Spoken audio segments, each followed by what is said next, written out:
Star Wars Knights of the Old Republic is not just a good game, it is a fantastic game, one of my all-time favorite games. It is an RPG developed by BioWare for the PC and Xbox. Now the first thing it has going for it is that it's not set anywhere close to the time period of the movies. It's thousands of years before the movies, so BioWare can really be free to do a lot there. You create a character and you wake up on the ship known as the Endar Spire. This is where you meet Trask, who gives you the tutorial and explains what's happening. This giant ship called the Endar Spire has been boarded by Sith who are coming to kill a Jedi known as Bastila, and we need to get to the escape pods and leave. And by we, I mean just you, because Trask does not make it. Combat-wise, I used to dislike this combat for being kind of nothing, but because you kind of just pick options and you watch it play out more than actually having combat. Presently though, I actually have grown to like it. There's a strategy behind it. There are tons of systems that are better. There are. But I'll be honest, I don't hate this one anymore. There is a charm and strategy still here. We meet Karth, who is a soldier on the ship, and the two of us hop into an escape pod to get out of there. So now we are on the planet Terrace. This place is a very large city planet of multiple layers and is currently being locked down by the Sith. Now in this current time period, Sith are more than just lightsaber wielding dark Jedi. Sith are an army, sort of like the Empire. They have troops, they have guns, ships, and such. There are still Force-using, saber-wielding members, but a majority are regular people who are soldiers, and they have occupied this planet looking for the members of the Endar Spire who escaped. Now the Sith and Republic are enemies. You and everyone who escaped are soldiers of the Republic, so it's best you don't tell anyone that or the Sith are gonna get ya. Karth says you need to find Bastila before the Sith do, and he becomes your first companion. You can have up to 2 companions at a time with you, and all the rest will wait back at your base, which in this case, at the moment, is an abandoned apartment that we're hiding out in. Exploring Upper Terrace leads to many discoveries. The first is that Terrace is a racist place. Humans are the top dog here, and other alien species are looked down upon. You will encounter many a racist and violent human up there. Also, there's a cantina where you can play a game called Pazak, and you can fight for money in the arena. And if you know me, I'm a sucker for arenas. My god, every RPG that has an arena makes me happy, and this one is pretty fun and detailed. It's probably one of my favorite arenas, and over time I become the champion. So let's talk about Karth. Karth is going to look at you like he wants to talk, and the game will say, hey, Karth might want to talk. But then he will always tell you that he doesn't want to talk, and he'll throw some sort of fit. You gotta get info from him little by little, but here's the deal. Once there were Jedi, known as Revan and Alec, who later ends up becoming Malik, so I'm just gonna call him Malik. So there were Jedi called Revan and Malik, and they helped the Republic fight in the Mandalorian Wars. During this time, Karth's home planet Telos was devastated due to the battle. His wife is dead, his son is gone, probably dead, but at the very least missing. And these heroes he looked up to, Revan, Malik, and also his non-Jedi mentor Saul, they all ended up turning evil. They used to be the good guys, and now they aren't, and he has a really hard time trusting people now. And that includes you. He will remind you he doesn't trust you all the time. One other thing about Upper Terrace, there is a Twi'lek droid saleswoman named Janice Now, who has a slogan, Janice Now is your gal, and I love everything about her. I love her story about how it's hard to be an alien saleswoman on this very human Upper Terrace, and I'm sad she's not a companion. Anyway, moving on to Lower Terrace. Lower Terrace is for the aliens, and by aliens I just mean the non-humans, although there are still some humans down here. And we got gang wars going on here, lots of needless violence to climb a little higher in power. Things are a bit grim here. You got crime lords, and it is here that we learn that one of the gangs has Bastila. And while that is important, we take a break to become a dance partner to a Twi'lek who's trying to make it big. After that, it is back to business though. So here there are a few more important players. Up first is Canderous and Carlo Nord. Both are hired muscle for the crime lord Davik. Carlo looks like an absolute dork, but he is dangerous, and every time you run into him, he is killing someone. And then there is Canderous. Canderous is a Mandalorian who fought in the Mandalorian Wars, but now that those are over, he's just kind of hired muscle. He wants to get off Terrace, but the Sith occupation really isn't going to allow anyone to get off Terrace. The other important people we meet are Mission and Zalbar. Mission is a 14-year-old Twi'lek girl who is parentless, and her brother abandoned her on this planet years ago. And Zalbar is her best friend, a Wookiee who protects her like a true brother. These characters will later be our key to finding Bastila. And now we move on to an even lower area of Terrace, an area where everyone is poor and diseased, and I would assume has a vitamin D deficiency. Like, I work third shifts, so I don't see the sun that often. I am the night. But one of the problems with that is that the sun is, good for you, so I gotta take my vitamins. But unlike me, these guys have never seen the sun. Ever. They dream of what it may look like, and what it would be like to live up on Upper Terrace. And the land they live on isn't even suitable for growing food. There is no chance for upward mobility down there. There is nothing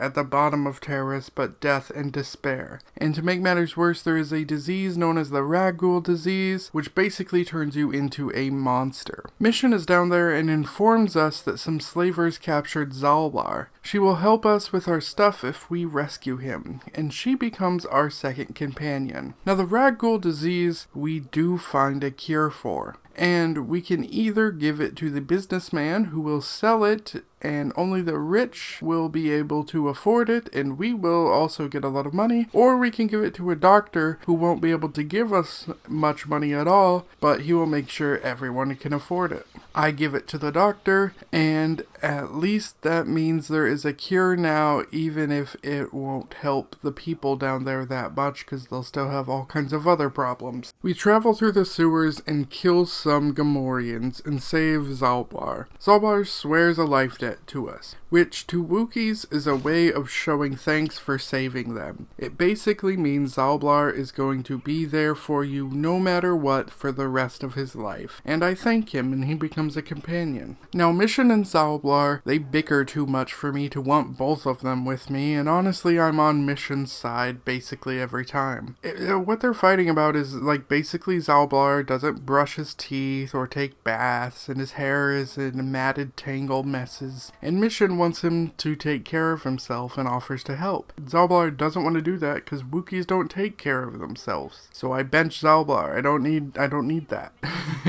We break into a gang base and steal a special part for a swoop. And why did we steal this part? Because the other gang, the Hidden Becks, is going to help us win a swoop race where the prize is a captured slave girl. And that girl is the Jedi Bastila. Next, we do a swoop race minigame, winning it all, including Bastila. But the gang war breaks out there. Bastila escapes and we fight our way out. She weirdly is claiming she saved us when that's not what happened. She just doesn't like the idea that we had saved her. And now Bastila is our companion, and I bench Karth. And we gotta figure out a way off Terrace. And that's right, to get off Terrace. A lot of people don't like this place, Terrace. And I mean, outside of the game world, a lot of people don't like it. They say, oh, it's too long. They say, oh, this mission drags on forever before you go to the other places. See, when I first first started playing this, I didn't even know there were other places. I thought the whole game was going to take place on Terrace. I mean, you are there for quite a while, and a lot of RPGs I've played, you are in just one area. Morrowind, that came out around the same time, you are only in Morrowind. So I didn't even realize I was going to other places.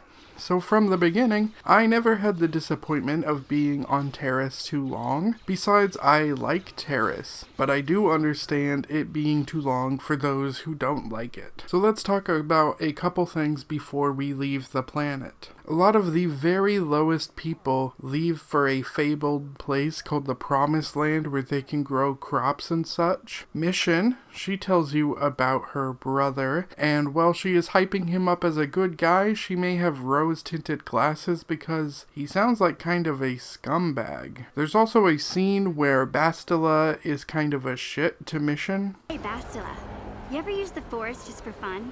You know, a little jolt to the Force to trip up some jerk who's ticking you off? I would never use the Force for such petty and trivial revenge. The mere thought of it's preposterous. Oh, come on. There's gotta be times when you thought about it. Don't be so stuck up. You can tell me. I am not stuck up. I merely have the years of training to give me the wisdom and understanding to see how childish such an act would be. Childish? Is that a crack about my age? You ain't much older than me, Miss High and Mighty. Just 'cause you're some Jedi doesn't mean you can be a prissy little... What the... Hey, that wasn't funny. I have no idea what you're talking about, Mission. Come now, we have to get going. Please, do try to be less clumsy in the future. We end up buying a droid from Janice Now, and Janice Now is our gal, and the droid T3M4 becomes our companion. We use him to break into a Sith base, to steal launch codes, and then Canderous gets us in to see the crime lord Davik. The plan is to steal Davik's ship, the Ebon Hawk, using the launch codes to escape. Meanwhile, a fleet of ships, led by the evil Darth Malak, floats above Terrace. Malak orders the ships to fire upon the planet, which will kill everyone, including his own men, on the surface. As the ships start blasting, we no longer have time to waste, and we have to rush to the Ebon Hawk. Davik dies, and we steal the ship and escape the planet. And I've heard people say they don't like this because that means nothing they did here matters. And I'd argue that's a bad and stupid take. First of all, if you're going to look at it that way, does anything you do in your life even matter? Right? Like, most likely not. Second off, this does matter. Are you kidding me? All those people you met, all those lives that are gone, like that? Karth has once again seen a genocide, and has once again been unable to do anything. Mission and Zalblar just lost their home. Janice Now is dead. This not only shows you how important it is they want to kill Bastila, but also how ruthless and powerful your enemy is. Not everything is about you. The destruction of Terrace is about the lives lost. The galaxy is at war, and in war, people die. Also, many good Star Wars stories do this thing called rhyming in its storytelling, and by that I mean it tells similar beats to its other stories, and I just mean similar, I don't mean the exact same thing. George Lucas says it's like poetry, it rhymes, and in this instance, the rhyme is that in the films, the Death Star blows up a planet, and in this game, they have these ships shoot up a planet. So, it's that kind of thing. Like, if you rhyme door with floor or score, then you'll leave them wanting more, and you have rhymed. But if you rhyme door with door, then you just said the same shit twice. J.J. Abrams, and that's not rhyming. Now let me also say, I don't think you need a story to rhyme to be a good Star Wars story. I'm fine with it not. Star Wars is just a series that likes to do that, and I can appreciate the rhyme as compared to a rehashing of the exact same thing. Off we fly to the planet Dantooine. Dantooine is a farming planet with giant flying stingrays in the sky. What's important and the main reason we are here though Xero is that it is also home to the Jedi Academy, one where Bastila was trained. And we are here to talk to the Council, and they only want to speak with us. Karth mentions how weird this is. He talks about how Bastila requested us to be on the Endar Spire, and now the Council is requesting just us to go meet with them. He is suspicious that things are being hidden from him, and he has very fair points. It is also unclear why they want just me. We go and talk to the Council, which includes a small Yoda-like dude who, unlike Yoda, does not talk backwards, and this is important because this means this isn't some weird species quirk. It means far, far, far in the future there will be a Jedi called Yoda who everyone says is wise, and he talks backwards for no reason. Maybe he really is crazy. Anyway, the Council yaps for a bit and wants to specifically address that Bastila and I share a bond. Specifically, we keep sharing dreams and visions, and they believe me to be Force sensitive. They are thinking about accepting you to be a member of the Jedi, but first, they have a task for you. Something is causing the animals of Dantooine to act aggressively, so they ask you to figure it out. There are plenty of interesting side quests to do on Dantooine, but at least for me, the one I was most interested in was there was a woman's droid that ran away. Droids in Star Wars range from not sentient to sentient, but a majority of the ones I've seen fall into a category of starting not sentient, and then the longer they go on, the more they can get sentient unless they get a mind wipe. Wiping the mind of a droid and the ethics behind that are a different topic. What matters in this case is that this woman's droid has reached a level of sentience where he understands the situation and what's happening, and that's why he ran away. So what is the situation? Well, the woman's husband died, and she has been using the droid as a replacement for her husband's sexuality. Not only is the droid not okay with this, but the droid correctly assesses how unhealthy this is for her. His hope is by running away, she would go find a real human partner. But as she has not, he has a new request. He asks us to kill him and to tell her that he was destroyed by wild animals, which is really sad, and if there was an option to, I'd just let him come hang out on my ship and live there in peace, but you either gotta kill him or make sure he gets back to the woman. So I decide to kill him and tell the woman about the beasts. And while this does make her very sad, she actually does go out and meet other humans and start dating again. So that's a win, I guess? I mean, not really. Someone had to die. After that, we go solve the issue of the aggressive animals, and it turns out they are aggressive due to a dark side energy coming from a woman known as Jahani. She ran off to be alone and is now basking in the dark side. She attacks us and we beat her, and she's like, fuck, even with the dark side I can't win? Okie doke, well, I guess kill me. And I'm like, whoa, no, I'm not gonna kill you. Go back to the Jedi. Apologize. This is the hand you have been dealt, but you created this hand. Moping in the wilderness isn't gonna change things. And she goes back to the Jedi, and they're like, so your master didn't die. We planned to make you angry so you would attack her to show you the dark side is bad, which is stupid as fuck.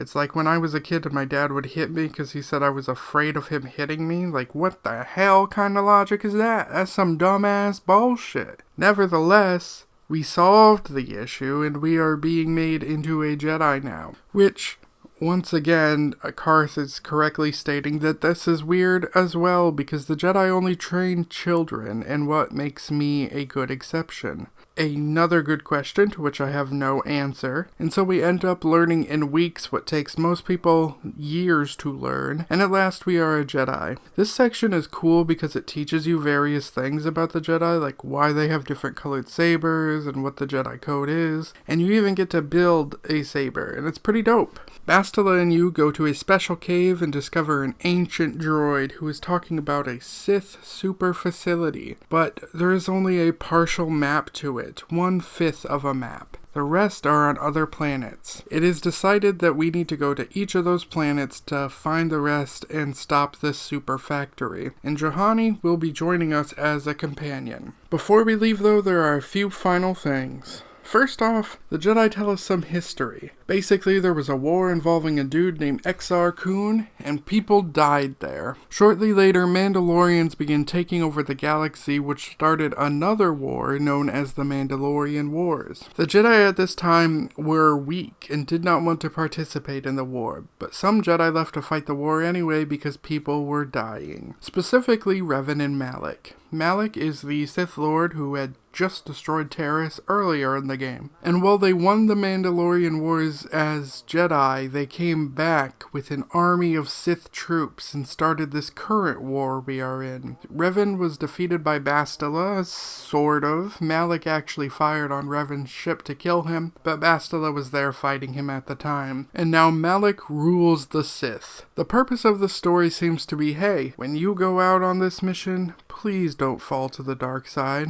So we say, yeah, okay, we won't. And then we go flirt with Bastila, who is the romance option if you are male. If you are female, it is Karth and Juhani who are the options.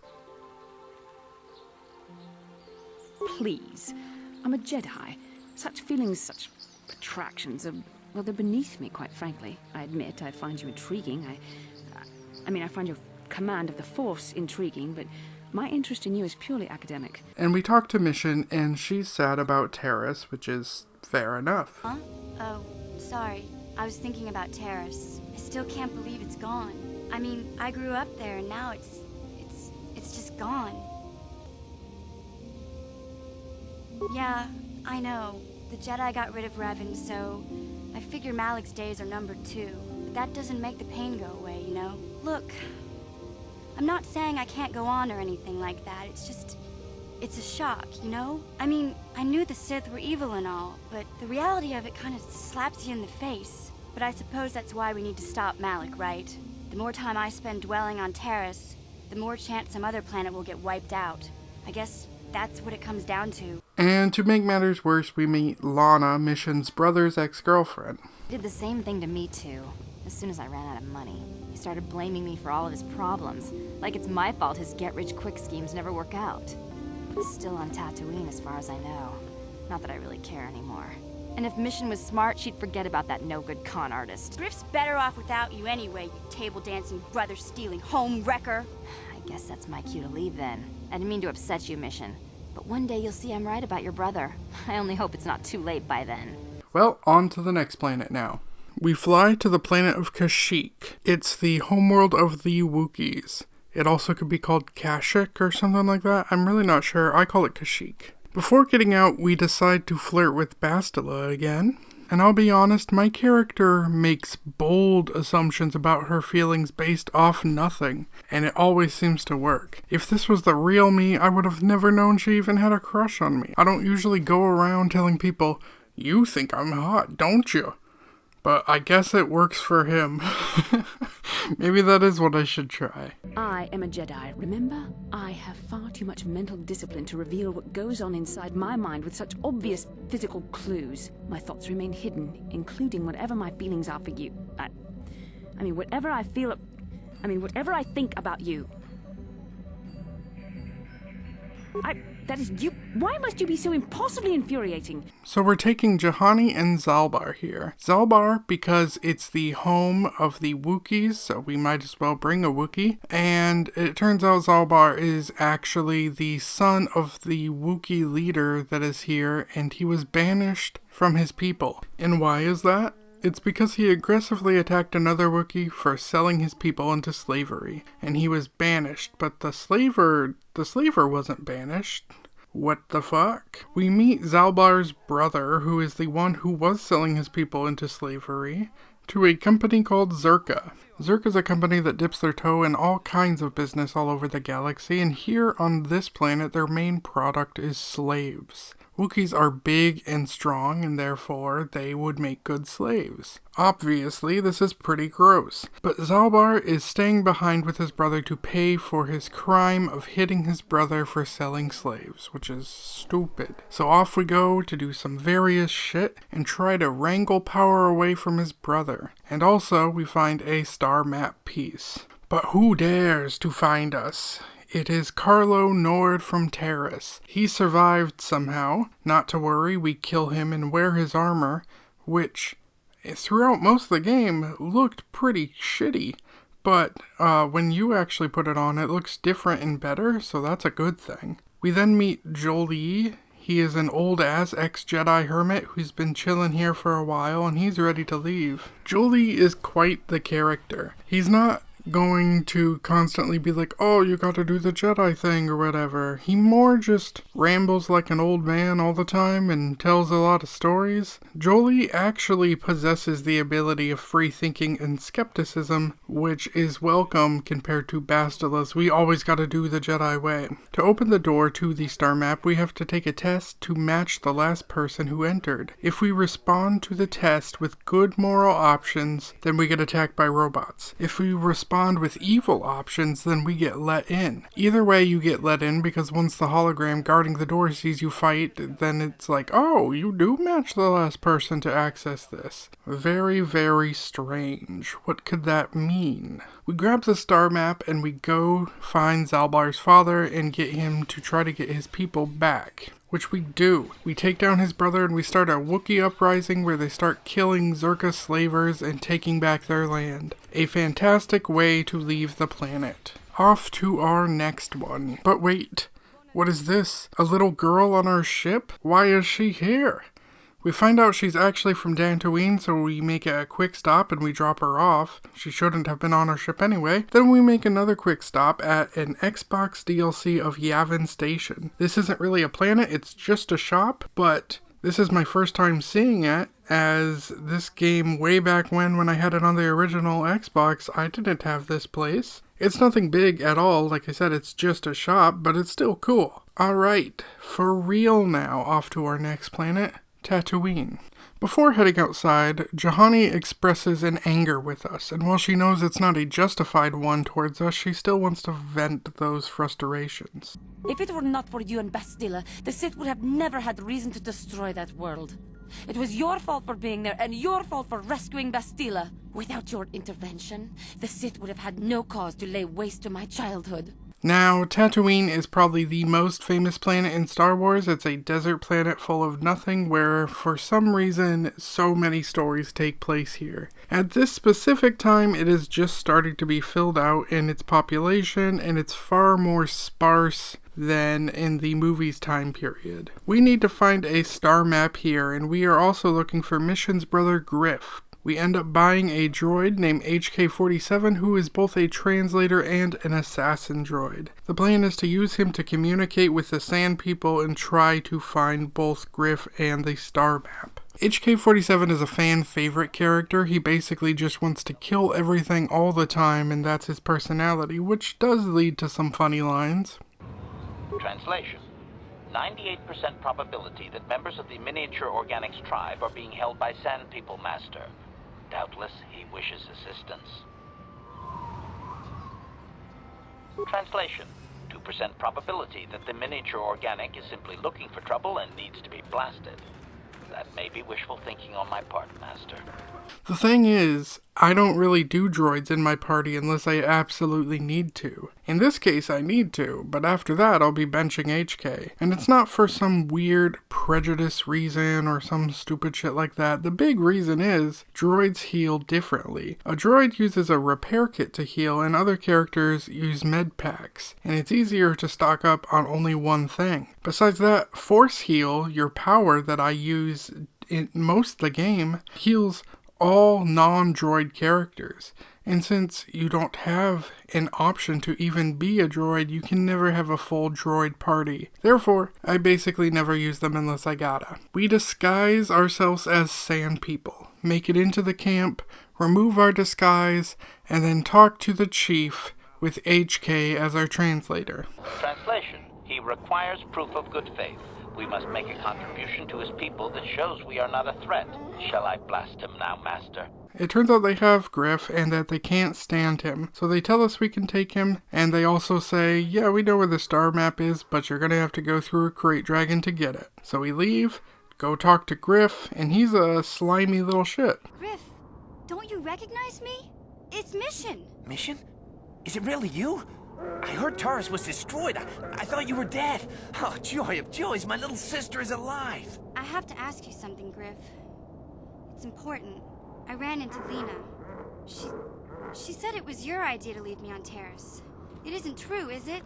Well, there's the truth and then there's the truth, you know? I always meant to go back to Taurus just as soon as I had the credits to pay off my debts. But credits have been hard to come by. You mean it's true?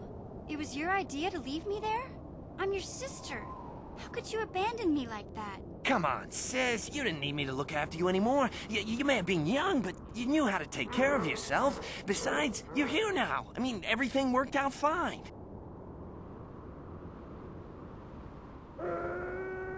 Yeah, you can find your way from there, right? Can you manage that? What? Is there something else? Well, I wanted to thank you. And, you look like you're doing well. Financially, I mean. Say, could you spare me a few credits to get back on my feet? You're hitting me up for credits. I don't believe this. Lena was right about you, Griff. We should have just left you to the Sand People. Don't talk to me anymore. Ever. You may have saved my life, but I don't have a single credit to my name. Say, you wouldn't be able to spare me some credits, just till I get back on my feet, you know?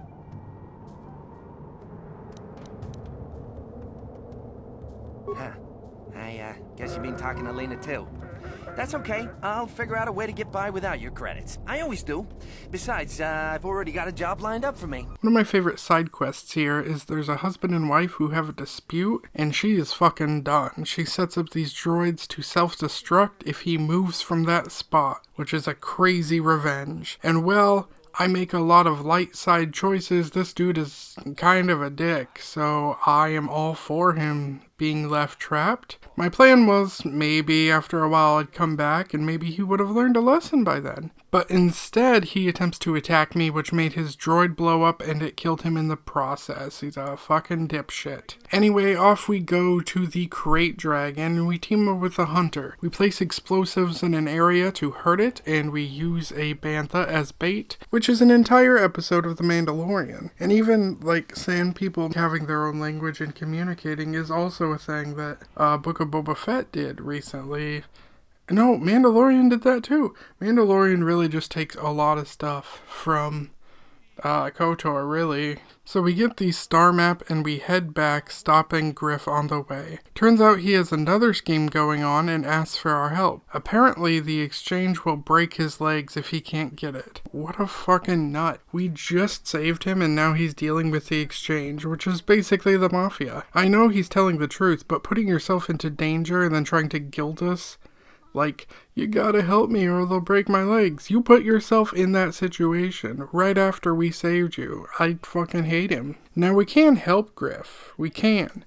But I don't trust him even a little bit, so I decide it's up to him to figure it out, and thankfully Mission seems to be on board with my decision. Maybe a couple broken kneecaps will do him some good. Maybe that's just the kind of jolt he needs to turn his life around. Only, what if they do something worse? They might kill him. I don't want him to die. He doesn't deserve that. But I just can't keep supporting his crazy schemes. Someone has to teach him a lesson. We make a few quick pit stops before the next planet, and well back on Dantooine, we learn good news. Karth's son is alive. He survived. Also bad news, Karth's son is a Sith. So I let Karth know we will for sure be looking into that when we get the chance, but we also have another emergency. Jolie's friend Sunri is on trial for murder. And since that happens to be the planet we are going to next, I tell him, yeah, we can deal with that when we get there, and off we fly. Manon is a pacifist water planet run by a species called the Selkath. It is a gorgeous planet and it's the main supplier of Kelto, which is a healing substance that predates Bacta. Now both the Republic and the Sith are on Manon and they have to get along, as if any of them acts violently at all, then Manon will stop selling them Kelto. The Selkath are bringing in money from the war while staying neutral to the war. And from like a greedy business standpoint, I guess this makes sense, but from a moral standpoint, it's pretty gross. What this does mean is that the Sith are constantly trying to provoke and cause trouble to make the Republic make the first move. And as someone who has dealt with shit like that, it is so infuriating to not be able to do anything without severe consequences. Why is there not a penalty or a fine or something for the provoking? You know? Whatever. Also, this isn't me saying the Republic hasn't done some provoking. I know it has, but not like the Sith, and they're also cartoonishly evil, and not like really fair and balanced. It's not like a fair balance, both sides have a thing. No, not really. The Sith are kind of equivalent to a little brother putting his finger in your face and saying, "I'm not touching you," and then when you hit him, you get in trouble? Just why are actions like this free to go, but when you retaliate, you're the problem? That's fucking stupid. You're a fool. When the Sith descend on Coruscant, our numbers will block out the sun itself. The galactic senators will collapse trembling in fear and beg for mercy at Malak's feet. You underestimate the Republic's resolve. We'll die before we surrender Coruscant. That can be arranged. Remember what happened to Taris. Malak could do the same to the core worlds. Despite what I just said, we make a very reckless and aggressive action by breaking into a Sith base to save some kidnapped Selkaths. Except they're not kidnapped. I guess they just wanted to be Sith. So I'm like, hey, the Sith are just grooming you so they can access Kolto in the future, and they don't care about you. I show them a datapad, and the datapad says something along the lines of, "Yo, we are such bad boys, we are grooming those Selkaths for future investments." And they go, "Oh shit." And then they leave, and we end up in the prison across from Jolie's friend Sunray, who we need to save at some point. And I'm like, Your Honor, we only slaughtered the entire Sith base because they were teaching kids to be bad guys. And they're like, "That is disturbing. I guess the murder of 50 people was worth it. Be free." So then we go deep underwater. Something is driving the Selkath down there mad. So we hobble out in our little water suit to figure it out. And this is slow as fuck. It's super, super slow and silly. But yet, as much as I don't like playing this part and killing the sharks that are trying to eat you, for some reason this area is like really relaxing to me. I like it a lot for the vibes.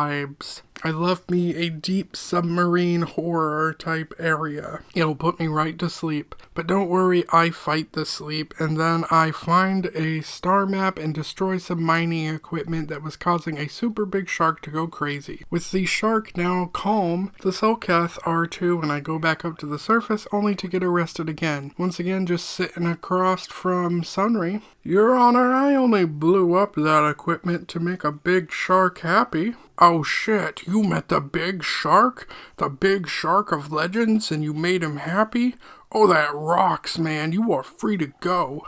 Oh, and I almost forgot while I was down there that Malak sent his apprentice Darth Bandon after me. Now this guy is a nobody, and I call him Darth Brandon because it's funny to me, but yeah, I killed Darth Brandon while I was down there. Okay, so Sunry's trial. I went and I did my investigating and came to the conclusion that I'm not sure whether he's guilty or not.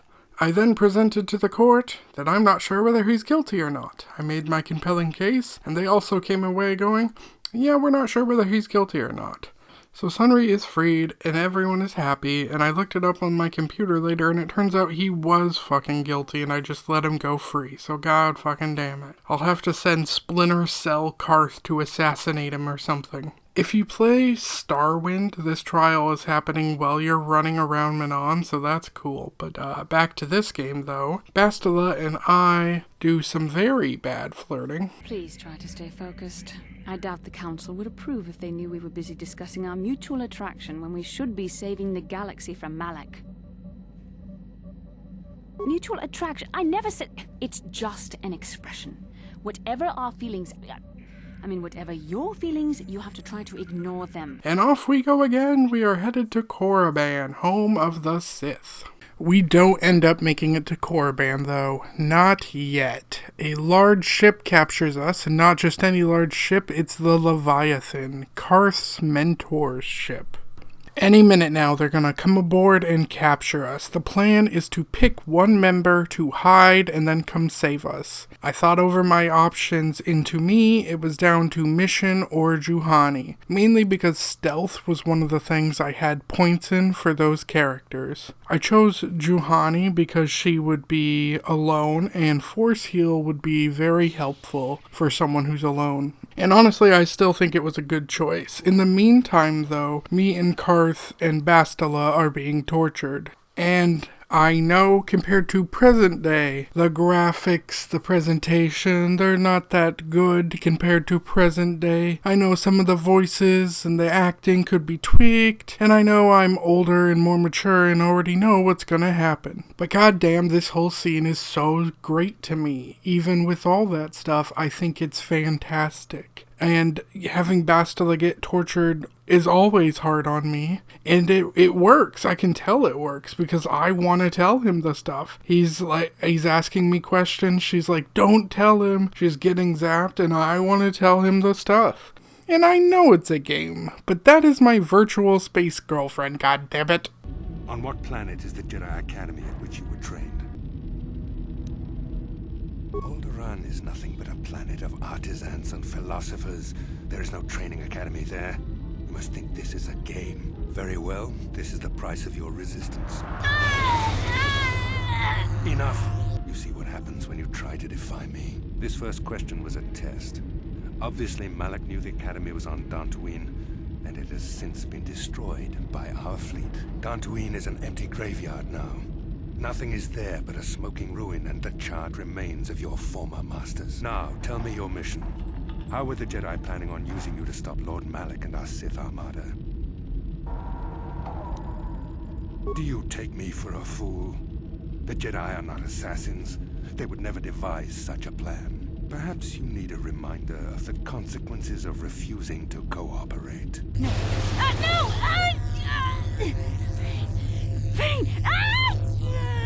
Listen, can you not hear her suffering? You can spare her further pain by simply answering my questions. Now I will ask again, on what mission did the Jedi Council send you? Perhaps another lesson is in order. No!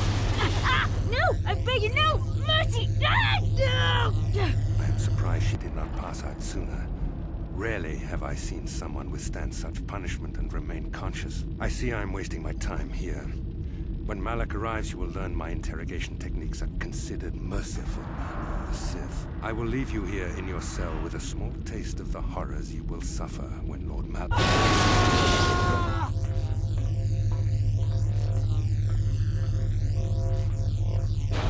So Juhani ends up coming in clutch for us, and now we gotta kill Saul and get out of here, but Saul says something to Karth before he dies. Something that seems to deeply upset Karth.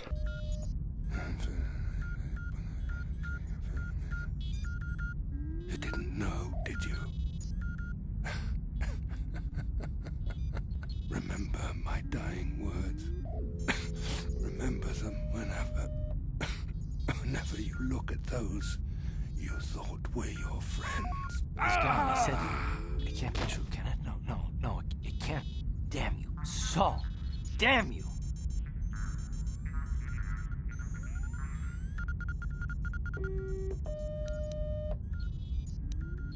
Basil, it is true, isn't it? And you knew. You and the whole damn Jedi Council, you knew the whole time. Karth is not what you think. We had no other choice. Please, you don't understand. So make me understand.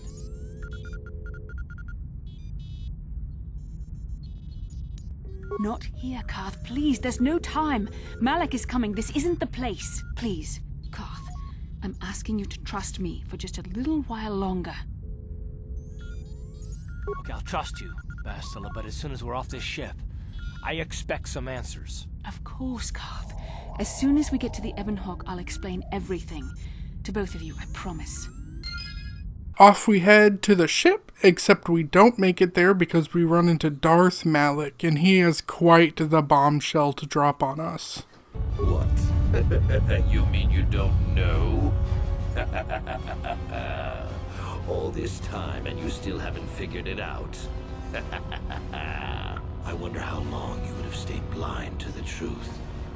Surely some of what you once were must have surfaced by now. Even the combined power of the Jedi Council couldn't keep your true identity buried forever, could it? The Jedi do not believe in killing their prisoners. No one deserves execution, no matter what their crimes. They say the Force can do terrible things to a mind. It can wipe away your memories and destroy your very identity.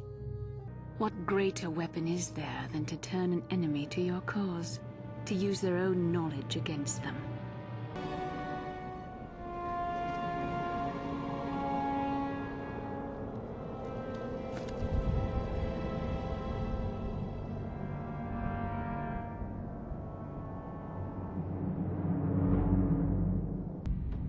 You cannot hide from what you once were, Revan. Recognize that you were once the Dark Lord, and know that I have taken your place. You do not yet remember, Revan? The Jedi set a trap. They lured us into battle against a small Republic fleet. During the attack, a team of Jedi Knights boarded your ship.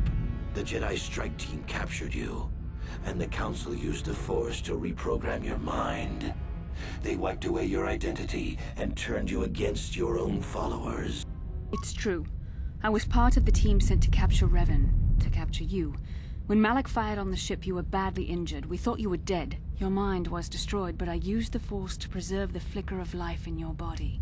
I brought you to the Jedi Council. They were the ones who healed your damaged mind. I wanted to tell you, but the Council forbid it. They were afraid you might return to the dark side if you discovered your real identity. But now you know the truth, Revan. The Council has failed in their attempt to make you their pawn.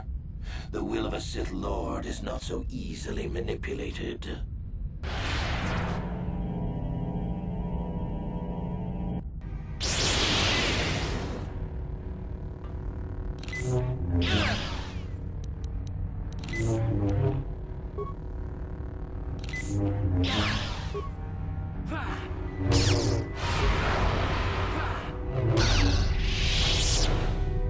That's right. This entire time we were Darth Revan. We were captured by the Jedi. They wiped our mind and made us a Republic soldier. It's why we were on the ship with Bastila, so that she could keep an eye on us. It's why the Council was so interested in us and kept making exceptions. It's why the Kashyyyk star map door recognizes us if you say evil things. This whole time, we were Darth Revan. And I love this reveal, and once again, this is another rhyme to the, Darth Vader, I am your father reveal. A lot of people hate having backstory in RPGs, but I think sometimes it really adds to the story if done right, and if done wrong, it hurts it a lot, so it's a risk. But in this case, it was so worth it. What a twist. When I first played this years and years ago, I don't remember how old I was, but when I played this, I didn't see it coming. Which, present-day me is like, how did you not see that coming? There were so many clues.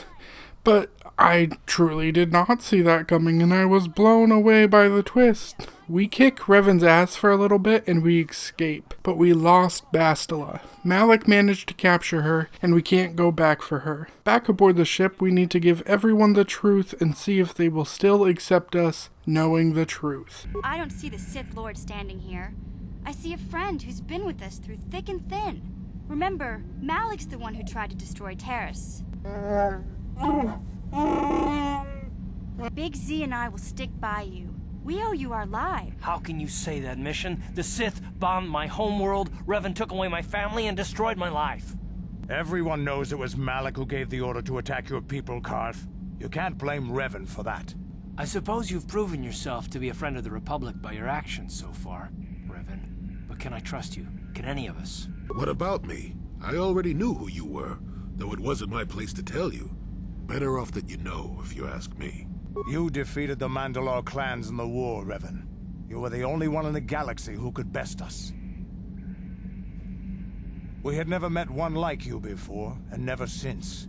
How can you even ask if I'll follow you? Well, that's it then. With everyone still with me, we are going to Korriban. And yes, Saul was not bluffing about Dantooine. They did blast it up. Korriban, home of the Sith. I saved this place for last because a planet of evil just sounds like a good planet for last. After Dantooine, you can do it in any order you want, but Korriban is always last for me. Plus, these are Sith. I want to be top-notch conditioned before facing them.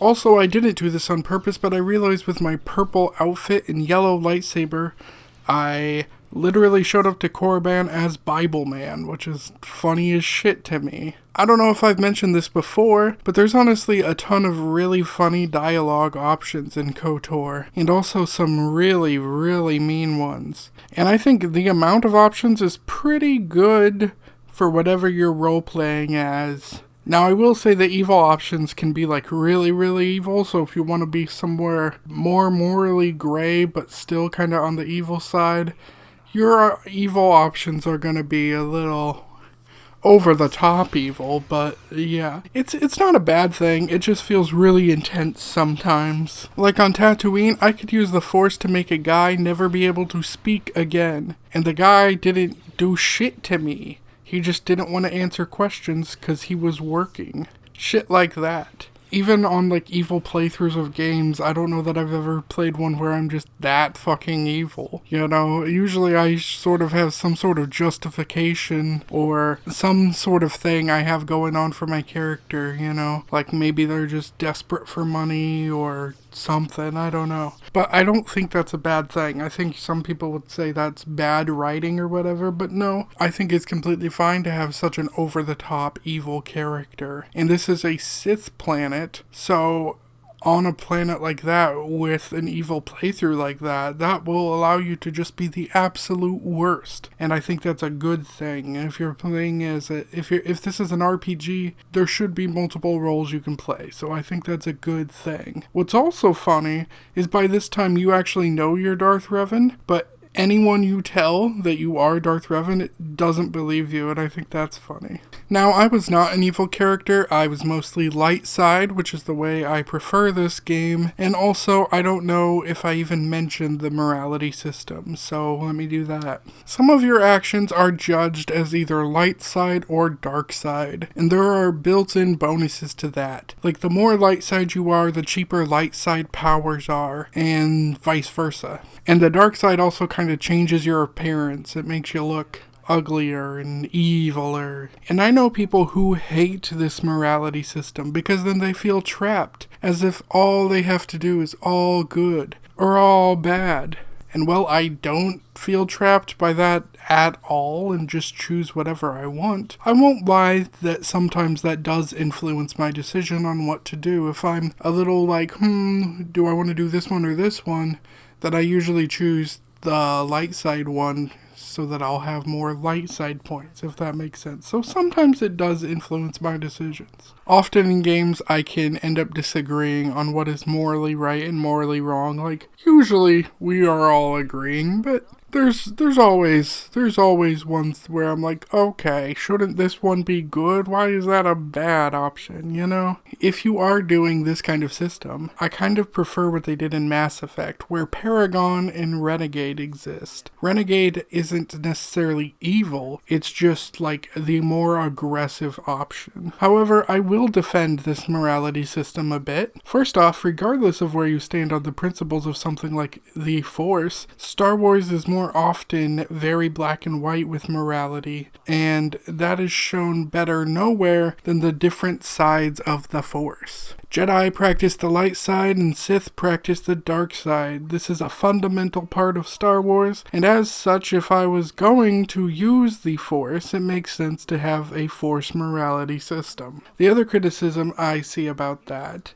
is if they choose a more aggressive option, it might be dark side. Let's say a man threatens your life. Your speech options could be something like, number 1, here, take my money. Number 2, I will fight you if I must. Or number 3, I will enjoy tearing you limb from limb. The third option is probably going to be dark side points, but the second option, I will fight you if I must, is more passive. There is no option in between being aggressive but not a psychopath. So I can see where they're coming from there. Now keep in mind, I just made that up. That wasn't a real situation. I just was trying to explain what I meant by that. And I do think this criticism is valid. However, I don't think it's as prevalent as people who complain about it claim it to be. And on top of that, most of the time there is an option that is adequate without getting those dark side points. I think the main problem with it is one is a kiss-ass goody two-shoes kind of thing, and one is an evil psychopath. And they just kind of want to be a little more in between. Anyway, let's get back to the game. Once inside the academy, we need to prove our worth to the leader and gain prestige to get in, which basically just means to impress him enough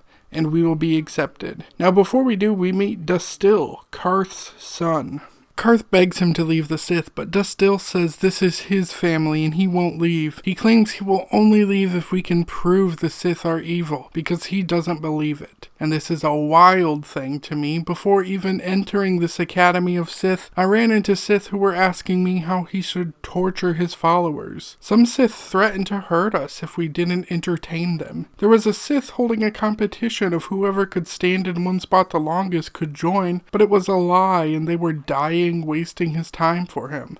Getting into this academy, literally across the hall from this room, is a place with live people in cages who the Sith practice force lightning on. This isn't even a hidden thing. He could just walk over there. He didn't realize this. He doesn't know the Sith are evil. This is baffling. But I'm not calling this bad writing. Some people just refuse to see the bad in their heroes no matter what they do.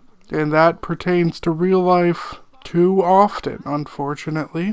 The Sith are just terrible, and Dustill can't see they are evil. He is lost. In my opinion, he is a lost cause. I understand that, yes, in real life there are people who just, for some reason, can't tell when their heroes are evil.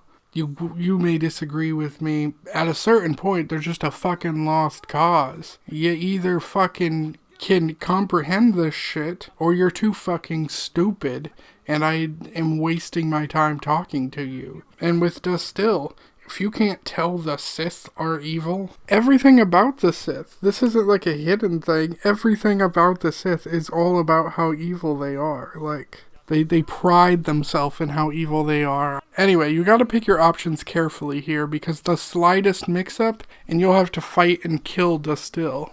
Which I ended up doing, but I reloaded a save, and now we just gotta prove the Sith are evil. We gotta find proof of that. So the first thing I would tell him to do is to just open his fucking eyes. That should do it. Anyway, we go off to go get prestige to show we have knowledge of the Sith code. You're supposed to go study and come back, but I happen to have the Book of the Sith and the Path of the Jedi in real life, so I just looked up the code in there, and I thought that was neat that I could do that. From that point on, we raid old Sith tombs and find cool artifacts. We deal with old Sith masters and realistically gain more prestige than most will ever do in their lifetime. On top of that, we kill the others who were competing against us, making us the obvious choice for the next Sith. Now the top Sith Master and Sith Student are with me for the final trial. And I kill them both, find the star map, and I'm ready to jet.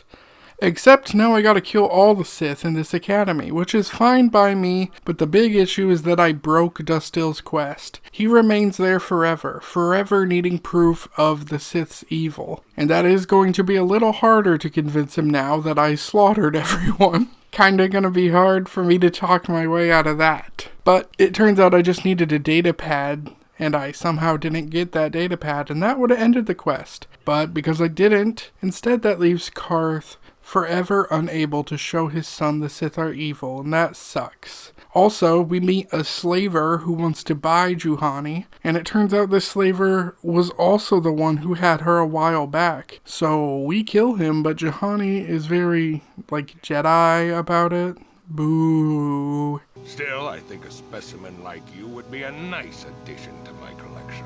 So, what would it take, Jedi, for you to sell your pet here to me? Now don't be so selfish. We both know Cathair aren't real people anyway. The females make amusing pets, but the males should be put down like the animals they are. I remember one time on Taris. What? What did you say? What did you do on Taris, you scum? Put one of you down like the animals you are. So easy. Then I saw one of the females on the auction block. But those darn Jedi. It was you. What? Me? Oh, now I recognize where I've seen that face before. You were the little Cathair I was going to purchase. But those Jedi came and stole my pet away from me. You will die for what you have done!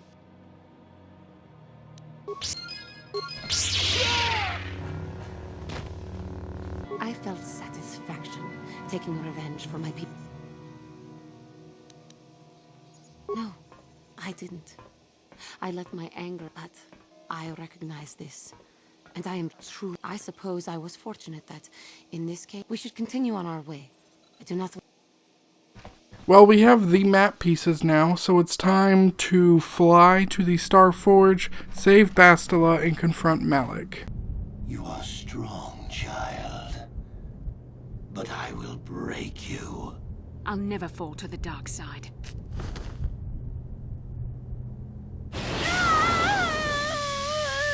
You think torture will turn me, Malik?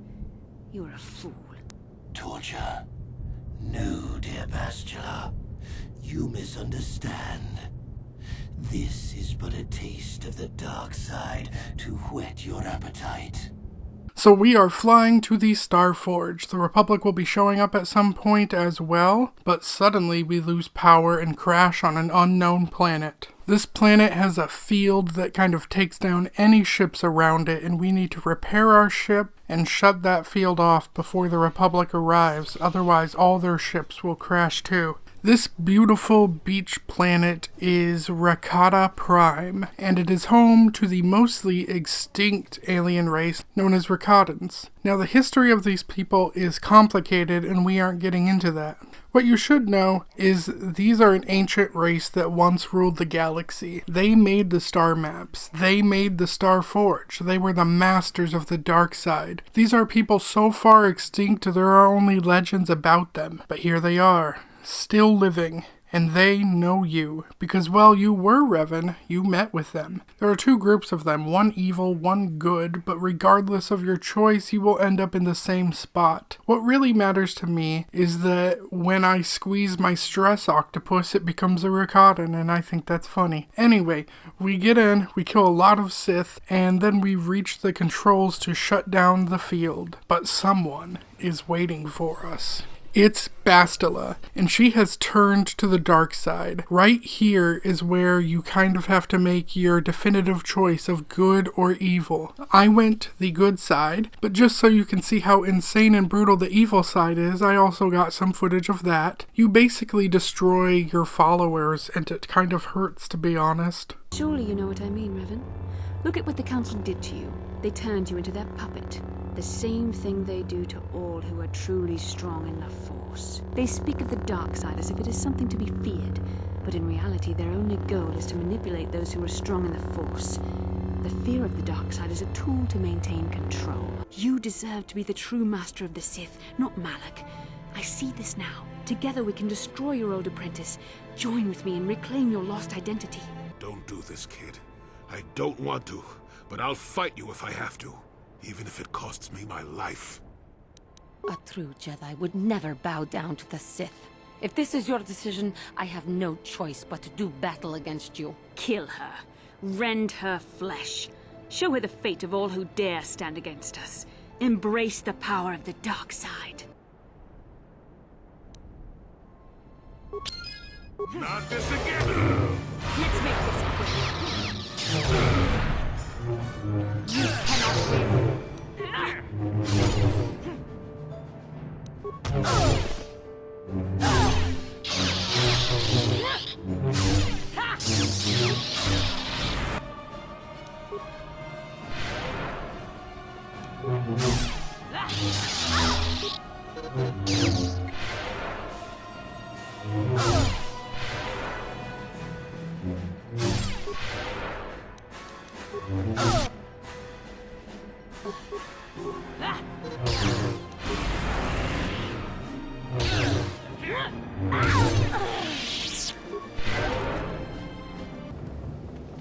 Bastila, you're alive. I was worried about you. For a minute there, I was sure that we'd never see you again once Malik got his... Wait a minute. Where have Juhani and Jolie been, though? Are they okay? What happened inside that temple? The Jedi Council has failed, Karth. Darth Revan has been reborn. Together, we will destroy Malik and seize control of his fleet, then use it to crush the Republic. Juhani and Jolie would not swear loyalty to the new ruler of the Sith. They died for their foolishness. Now swear loyalty to Darth Revan, or face your own death. Wait, what? No.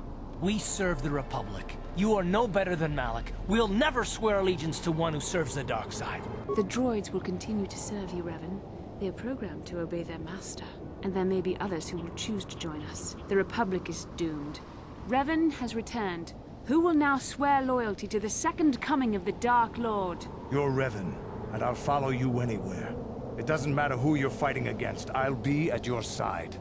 Mandalorians don't have any great love for the Republic anyway. Light side, dark side, it doesn't make any difference to me. I saw what the Sith did to Terrace. Anyone who serves the dark side is evil. Big Z and I are with Karth on this one. Zalbar, Revan's a Sith, just like Malik. It's not betrayal if you break your life debt now.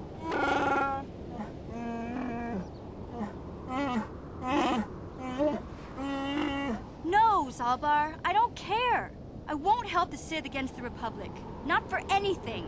Not even for you. You don't have to help the Sith mission. Not while I'm here. I see now it was a mistake to let you go into that temple. And I, of all people, should have seen this coming. First saw Kareth, and now you.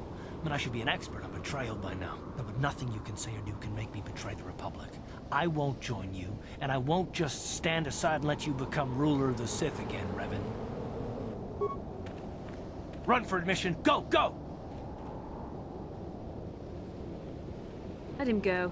We have more important things to worry about. We have to get to the Starforge and kill Malik. Then we can turn our attention to the Republic. No, I'm not just gonna stand aside and do nothing. You'll just have to kill me. But I don't think you will. I don't believe you've gone over to the dark side. Not totally. I don't think you'll kill me. Not if I don't attack you first.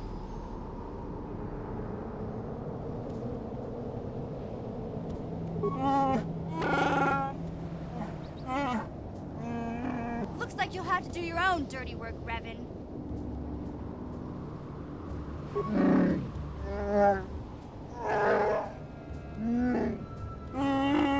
Zalbar, what are you saying? Revan can't force you to do anything you don't want to. It's me, Big Z. Mission. Please, Zalbar, don't do this. Please, no!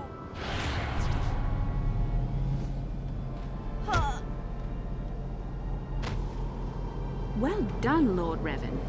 You were as ruthless as Malik ever was. So yeah, we don't do that, and we play it the good way, which involves fighting Bastila and she escapes. We shut down the field, and now for real this time, it's time to go against the Starforge.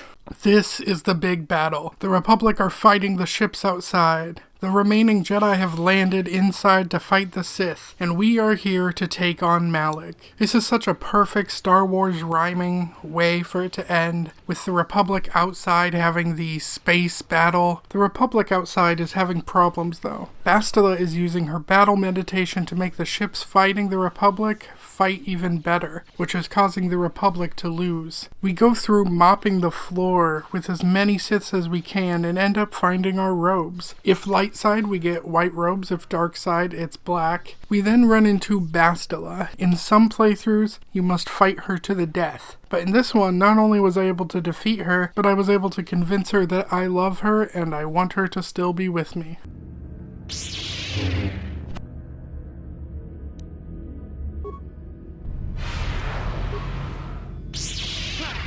You cannot win. I see now why Malik followed you, even though you're only a shell of your former self. You're still a formidable opponent. No, Revan, it is you who are doomed.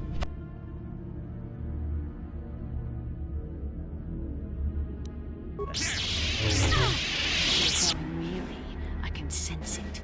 Your strength falters. The dark side will always triumph over the light. Malak has assured me of victory. You can't defeat me here on the Star Forge. You can't!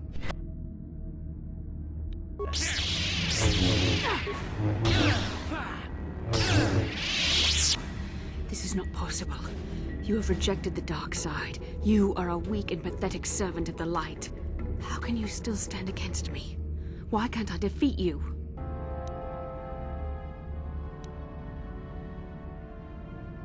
I suppose you're right. If the path I have chosen is that of the dark side, I don't see any way I could atone for what I've done. I deserve to die.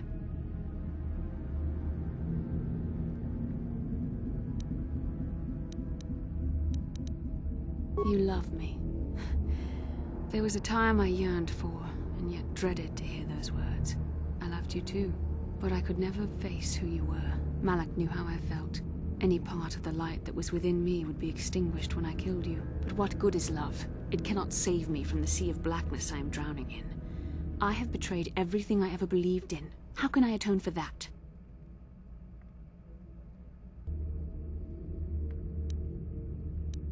Yes, I could join you in your battle against the Dark Lord. That alone would not make up for all I have done. Yet it would be a step in the right direction. With Bastila now using her powers to help the Republic, the tide of war has changed. At last I reach Malak. His Star Forge may create infinite Sith and infinite droids, but that didn't stop me. However, this place feeds on the dark side, and he thinks it will be impossible for me to defeat him there. And on top of that, he has some bodies of Jedi trapped as husks, not dead, not alive, and he can destroy them to heal himself. Oh yeah, Malak? Well, not if I destroy them first, bitch. I then destroy them, and that kind of breaks the game. It glitches out the game where we're just at this standstill, just chilling, I guess. Catching up on old times. After reloading, I destroy only some of them instead of all of them. That way the cutscene can go through and I can actually win. And that's what happens. Malak is dead. We saved the galaxy. Everybody claps. We go through the award ceremony. So yeah, I love this game. I think it's fantastic. It's one of my favorite games ever, and I think it holds up very well. Amazing experience, top notch. KOTOR's by far one of my favorites. I recommend it.